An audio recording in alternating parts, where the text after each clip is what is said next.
Crónicas Pirexianas. Anteriormente, en Los Tren. Lo primero que hizo Yaumot al volver a Alshun fue buscar a la artillera que disparó el cañón de rayos que derribó al Yatagán y, tal como prometió, le arrancó los ojos. Enseguida Gix lo pone al corriente de las últimas novedades del ejército y le pide que reclute a cada ciudadano de la ciudad para volverse pirexiano y aportar en la guerra. Mientras tanto, Rebeca está dando instrucciones a unos refugiados escondidos en un silo. Los previene sobre las transformaciones que tendrán si van a Pirexia y les pide aguantar hasta el momento que les dé la señal para llegar al templo y emprender el viaje lejos de la tiranía y la guerra.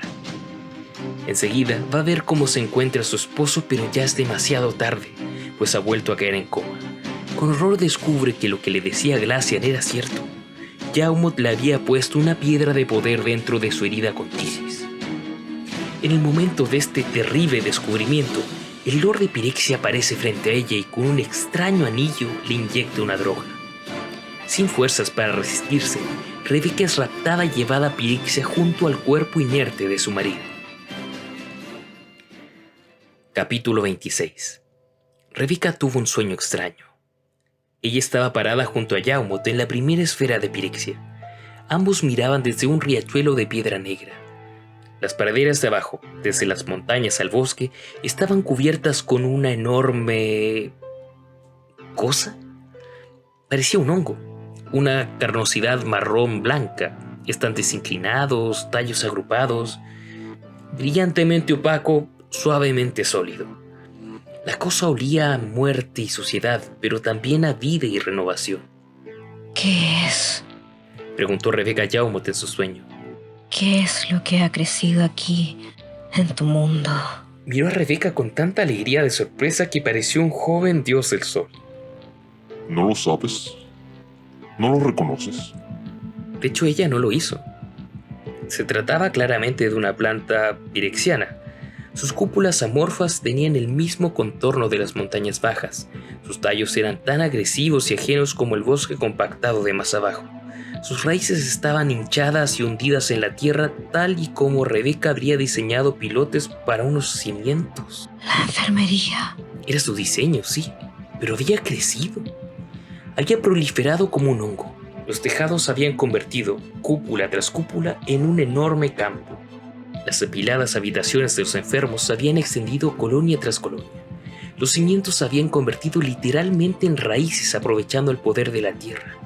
El edificio que ella había diseñado podría haber albergado a miles de pacientes. El edificio que ahora se extendía ante ella podría contener cientos de miles de personas. Ella se quedó mirando tratando de decir una palabra, pero sin poder responder. Piresis. Respondió tranquilamente Yaumot, envolviendo su brazo alrededor de su hombro. Generación progresiva. Todo lo que se planta aquí crece, cambia, evoluciona, mejora. Se hace más grande y poderoso. Trasciende sus inicios. La tierra transforma las cosas. La tierra, el poder de la esfera nula y el dios dentro de la tierra. Esta colonia es lo suficientemente grande como para contener a todos los alcitas. Y aún más colonias están creciendo en este mismo momento. Las suficientes como para albergar a todo el imperio. No, a todo el mundo. Era un sueño extraño. Rebeca estaba segura de que era un sueño. En la semilógica del sueño, ella no podía decir si el sueño era de ella o de Yaumot. Ahora mismo les estoy dando un ultimátum, Rebeca. Ahora mismo sus comandantes en sus campamentos nocturnos en el desierto están leyendo mi invitación. Si se rinden incondicionalmente, serán invitados a unirse a nosotros aquí, en el paraíso. Rebeca tomó una profunda bocanada de aire fértil. ¿Y si ellos no se rinden? Él extendió la mano envolviéndola en su cálida capa. El abrazo fue amoroso y protector. Un ultimátum debe tener dientes en él. El fuerte olor salado de él era omnipresente dentro de su túnica. Era el olor de Pirexia, destilado de su esencia. Respirar ese olor infundió a Rebeca. Ella se aferró a él como un niño a un poderoso salvador. Él era cálido, seguro y fuerte. Dentro de su manto todo permaneció como había sido. Más allá, en el sinsentido del sueño, todo el mundo se transformó. Cuando él retiró su capa, las montañas por debajo desaparecieron, así como el amplio valle y el bosque. Ahora se encontraban parados en un templo abovedado de vigas de hierro y cables de acero. Delgadas columnas metálicas se alzaban hasta una bóveda en abanico con delicados trazos de metal. Allí donde protuberancias podrían haber adornado un templo en Dominaria, aquí eran grupos de pernos. En lugar de madera tallada, enormes vigas amartilladas brillaban con remaches. El suelo era espejado. Ejércitos de artefactos se alineaban a través de ese suelo. Esas criaturas de acero, vidrio y piedras de poder brillaban tan fríamente como el mundo que ocupaban. La mayoría eran del tamaño de hombres, con conjuntos de patas articuladas, ojos compuestos, tórax segmentados. Otros eran mamuts de metal. Habían sido construidos para avanzar pesadamente, enormes e imparables, a través de las filas enemigas. Torretas de armas de rayos se posaban sobre sus espaldas blindadas. A lo lejos, a medio formar, había unos pocos behemoths gigantes, perdidos en el primer día de combate. Sus moles encorvadas y maliciosas esperaban en gran inmovilidad mientras equipos de artífices pululaban a su alrededor. Los artífices parecían gusanos trabajando sobre caparazones vacíos. En Pirexia, sin embargo, los gusanos no descomponían los cuerpos, sino que los componían. En la lejanía se erguía una gran fábrica. Brazos mecánicos trabajaban en el horizonte. Chispas saltaban de arcos de soldadura. Cascadas de metal fundido se introducían en grandes formas. ¿Esto? Este es el ultimátum. ¿Esto es lo que sucederá si no se rinden? Yaumot sonrió con un silencioso orgullo. Este es uno de los resultados. Los ejércitos de asedio se enfrentarán a estas fuerzas y a mi guardia pirexiana en la batalla terrestre más descomunal de las que alguna vez se hayan librado en Dominaria. Mataré solo mientras se resistan. Estas fuerzas le darán la oportunidad de arrepentirse de su perversa guerra. Con ellas, puedo forzar una rendición incondicional y traer a los que sobrevivan al redil entre el resto de nosotros. Con estas fuerzas y la esfera nula, puedo gobernar a las 8 ciudades-estado. Nunca más habrá necesidad de una guerra civil. Era el sueño de Yaumot. Rebeca lo supo. Pero ¿cómo podía ella estar soñando el sueño de Yaumot? Hablas como si hubiera una opción peor. Yaumot se encogió de hombros sin comprometerse. Si rechazan mi oferta. La túnica la envolvió una vez más. Los espacios desaparecieron en una danza. Fue una sensación como viajar con Difed. Rebeca tuvo la súbita comprensión de que por lo menos allí, por lo menos dentro de Pirexia, Yaumot tenía el poder de un caminante de planos. La capa se abrió para revelar el centro de ese vaporoso, sibilante y tronante molino que había visto de lejos. Las máquinas se alzaban, las chimeneas vomitaban, las grúas se movían, las cintas transportadoras chirriaban, los artífices se movían entre todas esas cosas. El gigantesco escenario los hacía parecer como trasgos escurridizos. Pirexia los transformó. Les perfeccionó para sus tareas. La piel les creció dura y arrugada. Los ojos se abrieron como platos en la oscuridad perpetua. No había ni un solo gramo de grasa en ellos. Sus overoles colgaban sobre músculos hambrientos. Artífices y máquinas no constituían la visión más increíble. 9 exquisitas creaciones estaban de pie en medio de ellos, con sus brillantes fuselajes reflejando las imágenes atenuadas de los dos. Cargadores de piedra. Sí. Si rechazan mi oferta, ni uno de ellos sobrevivirá. Los ejércitos serán eliminados por completo. Ahora mismo se están completando 9 más. 1 para cada ciudad-estado, aparte de las nuestras, y 2 para uso discrecional. A cada una de las ciudades-estado se les dará la oportunidad de rendirse o ser aniquiladas. Una vez que todo el imperio esté en mis manos, habrá más bombas para todas las naciones del mundo. Una vez que el mundo sea mío, el Imperio Trans se expandirá para tomar el control de todo el multiverso. El corazón de Rebeca falló como el de un ser moribundo. Deseó poder despertar de ese sueño. ¿Cómo podemos tener la esperanza de conquistar el multiverso? Nosotros no somos caminantes de planos. Pero lo seremos, querida. Lo seremos. Repitió volviendo a arrojar su manto sobre ella. Ella se resintió por primera vez. Ella sintió por primera vez el dolor del hormigueo debido al tránsito de una esfera a otra. Fue como si hubiera estado adormecida por una droga que se disipó poco a poco. Mientras las esferas circularon alrededor de ellos, ella supo que ese no era un sueño. Aquel era el estado demasiado verdadero de pirexia.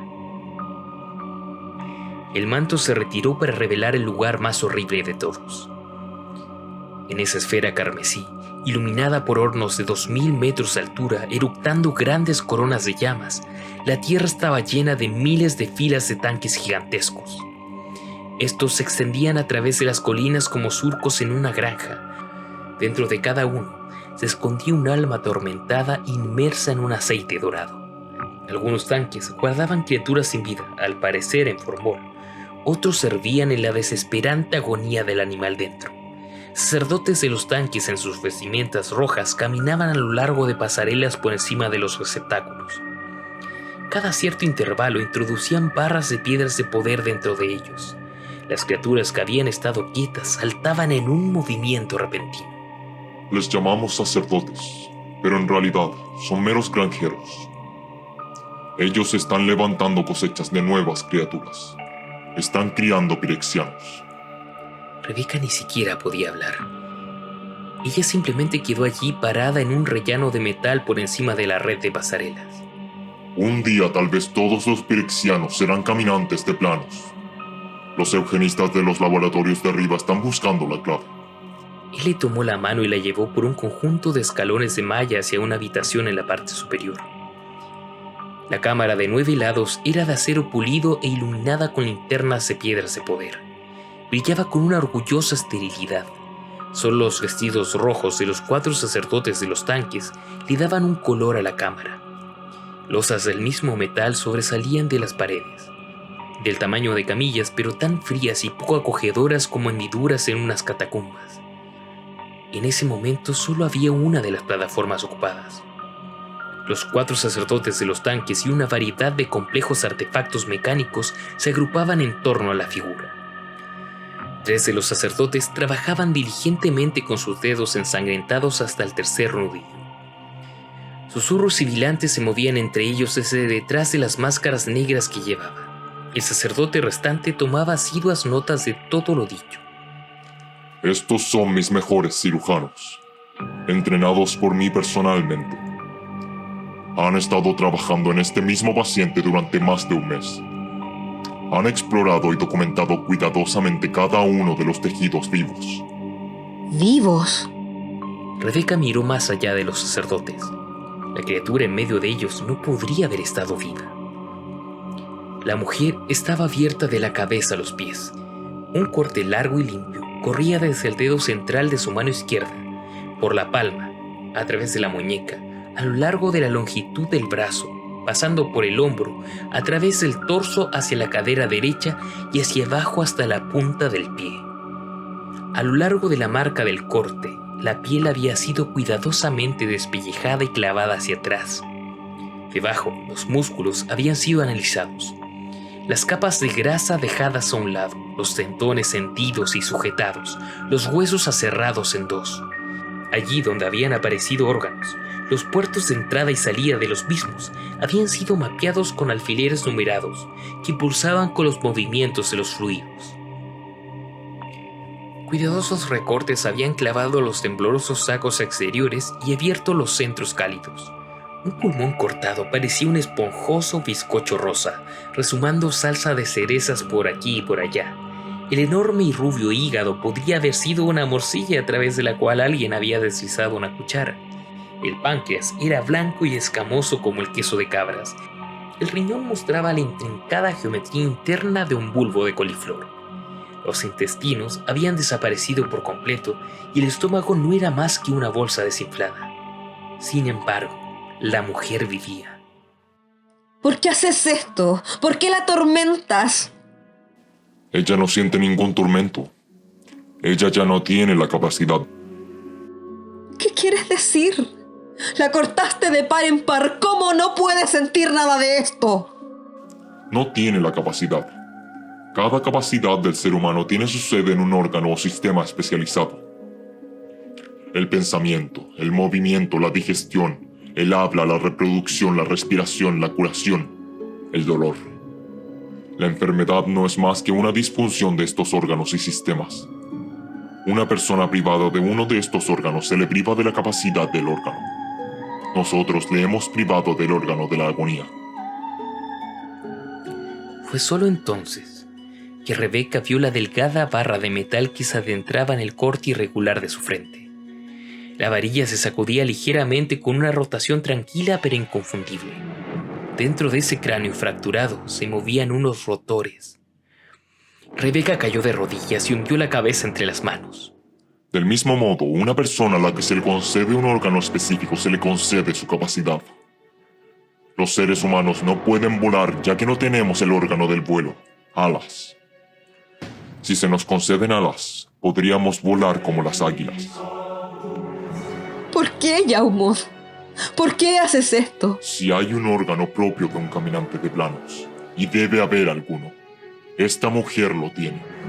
Pronto yo también lo tendré. Ellos lo encontrarán en su interior y lo pondrán dentro de mí. Eres un bárbaro, un caníbal. Yaumod la miró con una honesta confusión en sus ojos. Esto no es barbarie. Esto es la verdad. Esto es ciencia. Matas a tu enemigo y comes su corazón y su cerebro con la esperanza de ganar su valor y sabiduría. Pero tú nunca tendrás valor, solo crueldad. Y nunca tendrás sabiduría, solo arrogancia. Él la agarró del brazo y la obligó a ponerse en pie. Hago esto por nuestro pueblo. Lo hago por ti. Cuando sea un caminante de planos, podrá hacer lo mismo con todos nosotros. ¿No lo ves? Es mejor que esta mujer muera para salvar a toda la nación. Ella trató de liberarse, pero su agarre era implacable. ¡Suéltame! Nunca voy a dejarte ir, Rebeca. Mientras te abrace, tengo el coraje del que has hablado. Esa sabiduría. Tú eres el órgano del ascenso. Mientras te abrace, yo no estoy simplemente perfeccionado. Soy perfecto.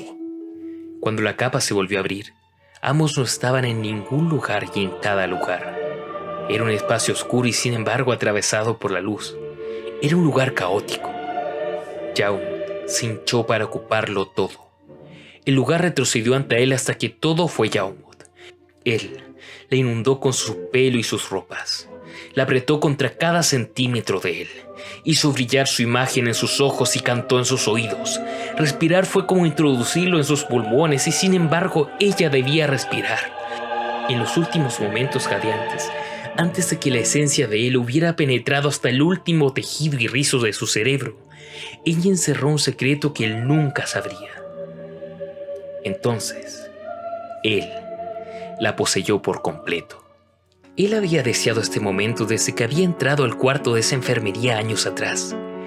Él lo había deseado, pero la consumación nunca antes le había ayudado a sus planes. Ahora, por fin lo hizo. Cubrirla a ella fue como cubrir a Pirexia. Él era la sangre en sus venas, la chispa en sus nervios. Él sintió cada rincón de su ser, conoció sus pensamientos. Él era un mundo en ella misma. Cada recuerdo, cada pensamiento fue suyo. Vio la ciudad cuando ella había llegado, y la ciudad cuando su templo quedó completo, y los planos de todos los edificios que había ideado en el intertanto. Vio a Glacian cuando era joven y saludable. Olía a ozono en su traje de la plataforma de Maná. Sintió el suave calor de su mano. Yaumod escuchó discursos retumbantes entre el consejo de ancianos disuelto. Saboreó la amargura del agua que ella había bebido la noche anterior. Vislumbró a los refugiados apretados en su silo. Así que eso es lo que ella había estado planeando, pensó. ¿Estaba planeando sacar a los refugiados de allí? ¿O tenía la intención de hacerlo? Seguramente no después de esta... odio. Ella lo odiaba.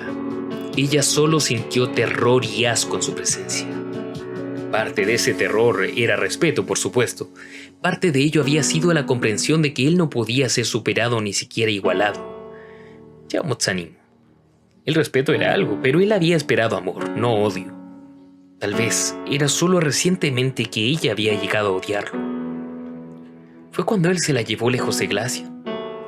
No, en ese entonces ella se había sentido inducida a la adoración por las drogas. Fue cuando vio a su primer pirexiano de cerca. Eso más bien había profundizado el odio y aumentado su determinación para salvar a su ciudad, pero el odio iba aún más allá. Estuvo allí cuando él había dejado caer el primer cargador de piedra en el desfiladero. Estuvo allí cuando él implantó el corazón de piedra pirexiano en Glacia.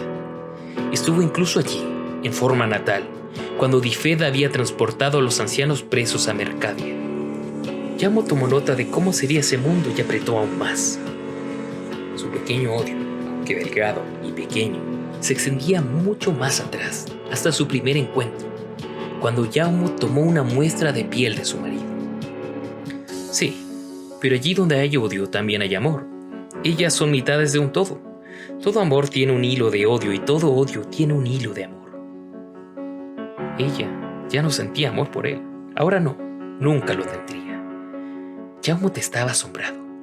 Había estado seguro de su amor. Ya no importaba. La había poseído por completo. Conocía todos sus secretos. Ahora no había nada que se escondiera de él.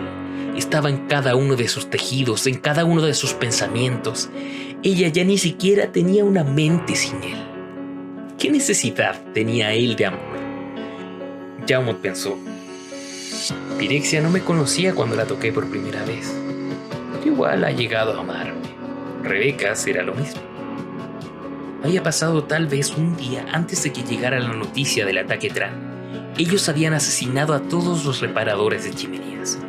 Habían matado al ejército que vigilaba la carretera. Estaban escalando los muros en masa. Estaban subiendo a la ciudad. Estaban luchando en las calles. Yaumot tenía su respuesta. Sus enemigos habían rechazado el ultimátum. Su odio fue fuerte. No había ni siquiera un poco de amor en él. Pensó en las 9 bombas altas y brillantes. Yaumot se apartó lentamente del envolvente corazón de Pirexia. También se retiró poco a poco de Rebeca. La dejaría allí. Ya no quedaba voluntad en ella. Incluso si quisiera escapar, no podría. El corazón de Pirexia la mantendría allí para siempre. Yaumot se apareció con ese pensamiento en medio de sus 9 cargadores de piedra. Los artífices estaban ocupados cargándolos en un trineo que los transportaría por la ciudad. Los Tran pronto probarán mi ira.